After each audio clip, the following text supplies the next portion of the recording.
When you first walk in the door, down to the left, you have your fire extinguisher. Underneath the cupboards, you have your light switches and your slide in and out. When you operate your slide, I do recommend that you have your entrance door open. There is positive, negative air pressure when you're running it in and out, so you just have somewhere for the air to go.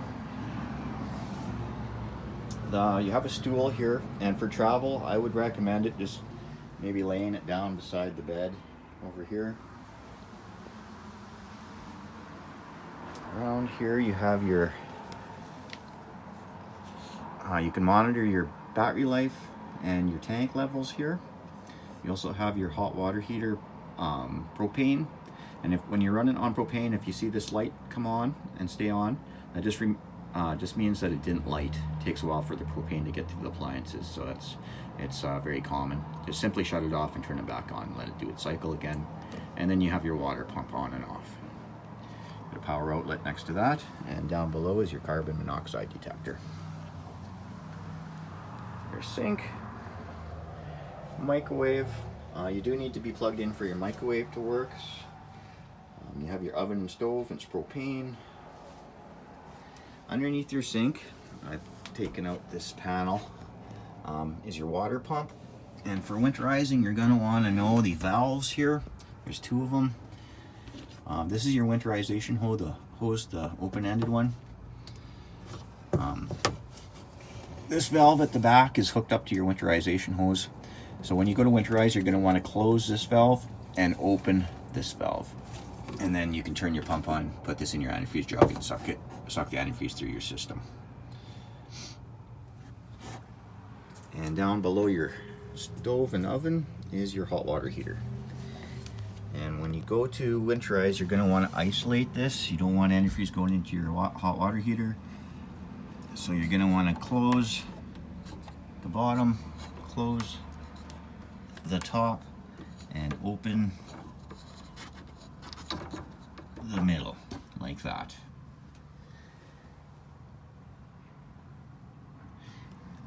In that position, no fluid can get to your hot water heater, so you do that before you start putting antifreeze through your system. After you're done with your antifreeze, you leave the valves like this. When spring comes around, you can flush your system out, so you'll put your valves at your water pump just like that, so it sucks out of your fresh water tank. Flush your system. After everything's flushed, you can turn your valves back to feeding the hot water heater. Just like that. Your fridge. You have your off, auto, and gas. Auto, if you put it on, it looks for 110 electricity first. If it's not available, it automatically switches to gas. If you go to gas, it's just strictly gas. If you're plugged in, I would recommend to go to auto, and if the power goes out at some time, it's going to switch over to gas. If you're not plugged in, just might as well go to gas. It's not going to work any other way. If you are going on gas, if this light flashes on you, that just means it didn't light. Simply shut it off and turn it back on and let it do its cycle again. And then you have your coldness settings there. The rear, you have your bathroom, your shower, sink, medicine cabinet, and a separate little room for your toilet. I do recommend RV toilet paper, a vent with fan, and your converter is here.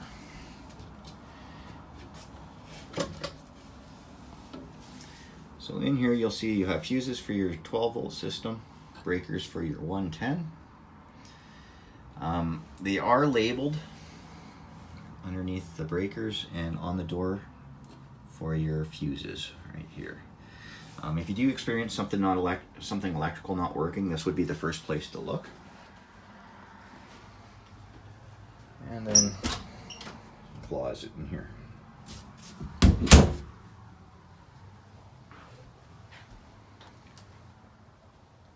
Your dinette table. You can pull the posts off these. Drop your table down to the supports here, rearrange your cushions, and make it into a bed. You do have storage underneath each side. I grabbed the booklet, or there's a little thing here that has all the manuals and stuff for all the appliances. If you do ever experience a problem, or if you need information about a certain appliance, look in here. They'll do a book for all the different appliances.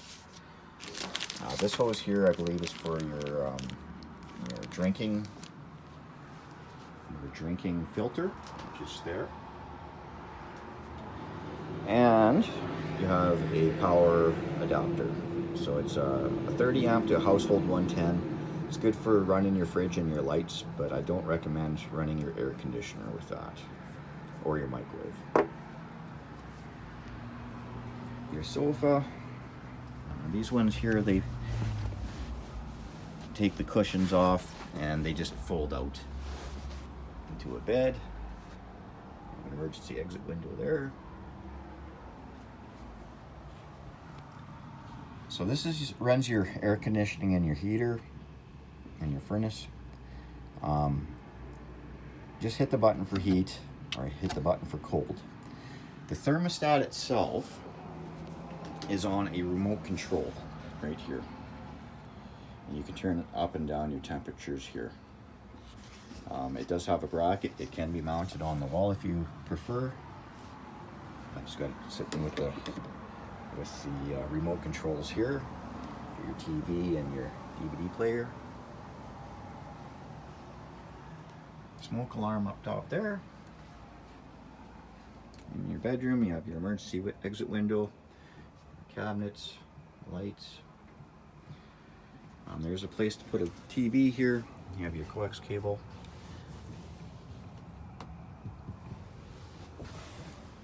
A little table to mount to put your TV on, and then underneath the bed you have your storage.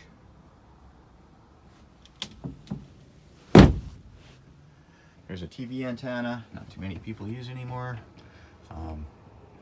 Turn it that way for down, this way for up.